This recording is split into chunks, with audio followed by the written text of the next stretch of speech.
Salut les amis, bienvenue dans ce nouveau blog. Petite pensée à ce nouveau élément de déco très mignon. Qu'est-ce que je raconte? Je suis un peu fatigué, je sais pas vous, mais moi j'en ai trop marre de la chaleur.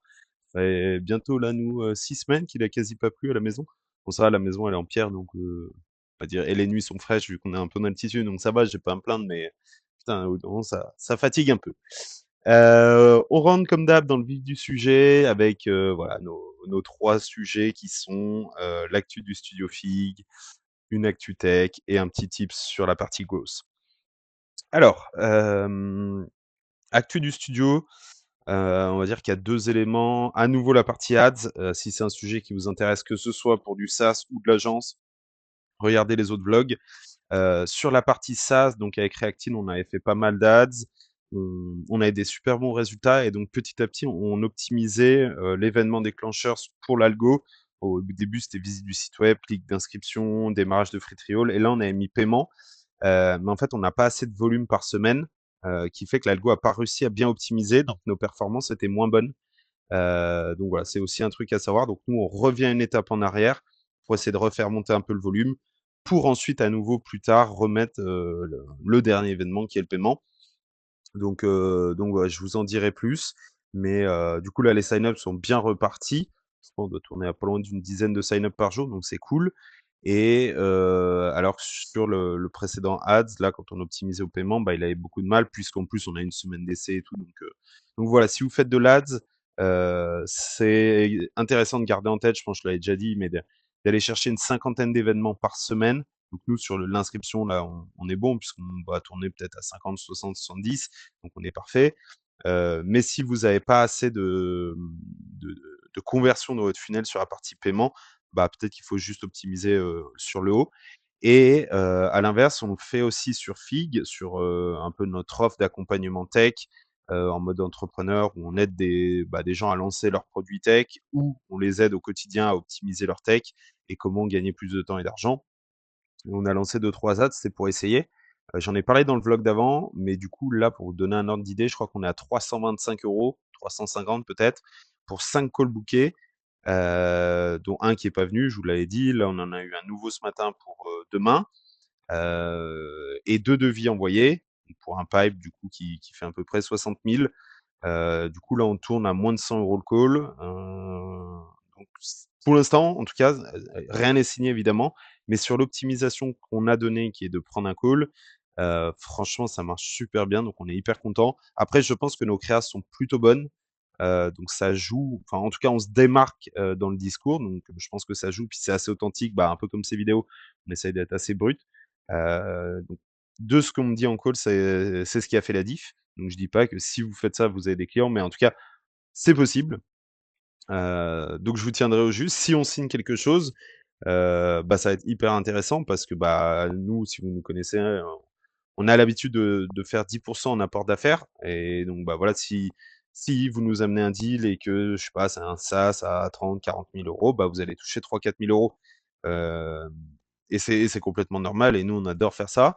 Mais effectivement, si on le met en face de peut-être 500 € d'ads dépensés pour un projet à 20 000 €, bah, c'est quand même assez incroyable pour nous en termes de marge. Donc affaire à suivre. Actu Tech, j'ai vu ce matin que Google a annoncé que Gemini, donc son IA, a franchi plus d'1 milliard d'utilisateurs mensuels. C'est leur produit à la plus forte croissance. Donc j'ai trouvé ça assez intéressant parce qu'ils sont un peu en retard par rapport aux autres, mais ils ont l'air quand même d'avoir bien maintenant rattrapé le retard. OpenAI, effectivement, c'est un peu plus. Anthropic, c'est un peu moins, mais c'est beaucoup plus de revenus. Donc voilà, affaire à suivre. La dernière fois, je vous parlais de Meta qui avait lancé sa partie Muscode. Donc ça bouge toujours beaucoup. J'ai hâte d'être moi dans 2 ans et voir qui sera encore là et qui sera mort. Parce que bah, nous, on a un peu la conviction que les LLM deviendront une commodité. Donc en gros, que bah, finalement, un ChatGPT, c'est une IA. Voilà, ça appartient. C'est partout en open source, donc ça a plus trop de valeur. Mais affaire à suivre. Et l'autre truc que j'ai trouvé à la fois drôle mais un peu glaçant, c'est une actu, là, je crois que c'est un Australien qui avait demandé à son agent IA de lui booker, je sais plus, une place pour une séance de sport quelque part. Et en fait, l'IA, elle a vu que c'était plein la séance, et du coup, pour obéir à l'objectif qui lui est donné, qui est pour elle le truc «absolu» entre guillemets, bah, elle allait hacker le système de réservation pour enlever quelqu'un et le mettre lui à sa place.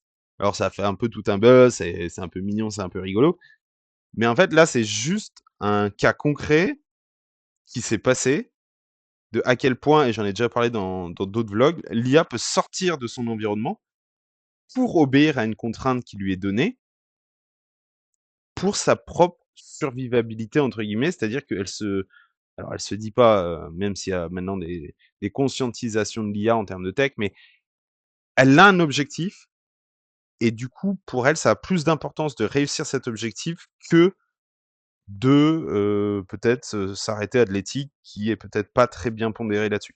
Donc voilà, si vous avez d'autres exemples, je suis très preneur, c'est un sujet qui m'intéresse pas mal sur à quel point l'IA peut sortir un peu de son environnement, à voir, ce qui va se passer, vous savez qu'il y a eu des dans le vlog d'avant, j'en parlais, mais 1000 chercheurs qui ont signé une pétition, pardon, pour dire: «Bon, on va peut-être falloir mettre un peu lever le pied parce que je crois qu'on est en train de perdre le contrôle». Sam Altman l'a redit dans son nouveau modèle là qui levait un peu le pied.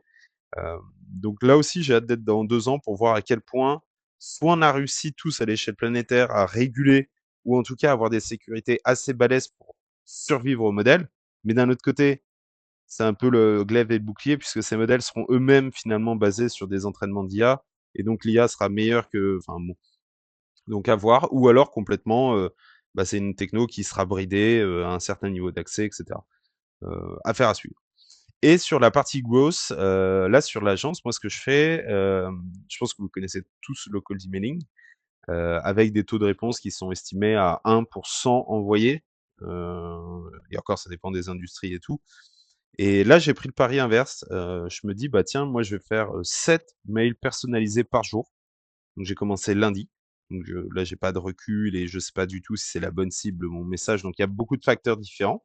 Mais en fait je me suis dit: «Bah tiens, OK, bah, ça prend plus de temps, donc faut l'inclure dans l'équation économique. Mais d'un autre côté, si ne serait-ce que, bah, c'est 2 au lieu de 1, bah, pour nous qui avons, des tickets, un peu élevés, bah, en fait, ça vaut carrément le coup. Donc en fait, dans ma tête, je me dis: «Si vous avez le cold email comme canal d'acquisition potentiel, il faut le mettre en face de quel est votre panier moyen». Parce qu'au final, vu sa piètre performance, il faut vraiment que vous soyez, sur des tout petits paniers, allez 50 € par mois, des choses comme ça, pour avoir un intérêt à faire du cold emailing de masse pour entre guillemets, bah, 50 € par mois. À l'inverse, bah, sur du high ticket, finalement, vous pouvez passer plus de temps, puisque ce temps sera amorti, puisque vous allez signer peut-être plusieurs milliers d'euros. Donc voilà, je vous tiendrai au courant du KPI pour comparer. Moi, ça me prend à peu près, je dirais 1 heure cet email. Allez, une dizaine de minutes par email. Alors j'ai ma base, j'ai mon template, les problèmes, les bénéfices, les solutions et cetera. J'ai une structure de copywriting, mais évidemment, je vais voir chaque site, chaque LinkedIn, chaque, réseaux sociaux, pour essayer de comprendre le positionnement et affiner et notamment un peu mon icebreaker et tout. Donc est-ce que ça va payer? Je sais pas, mais c'est un peu le but de ce vlog, c'est de vous partager un peu les expérimentations qu'on fait et donc sur cette partie growth, parfois, finalement, au lieu d'automatiser, en gros, ce qui peut être intéressant, c'est de se dire: «Bah, il y a certaines choses qui, sur du high ticket, en fait, n'ont pas forcément besoin ni intérêt à être automatisées» et dans un monde où maintenant avec, surtout l'IA et les centaines de mails qu'on reçoit, bah, ça peut être intéressant d'avoir quelque chose de complètement fait à la main. Je sais qu'il y en a même qui envoient des lettres manuscrites, donc voilà, c'est peut-être, l'extrême absolu ça, mais en tout cas, je trouve, la démarche intéressante et je vous en parlerai dans le prochain vlog. Voilà, bah, écoutez, toujours un plaisir de vous partager chaque semaine, pardon, les évolutions, dans un endroit un peu différent de la maison, comme vous voyez. Là, je crois que j'avais jamais fait ici, c'est dans le salon et puis, bah, si ça vous plaît, bah, n'hésitez pas à me faire un petit commentaire, un like ou m'envoyer un mail, ça fait toujours plaisir. Ciao les amis.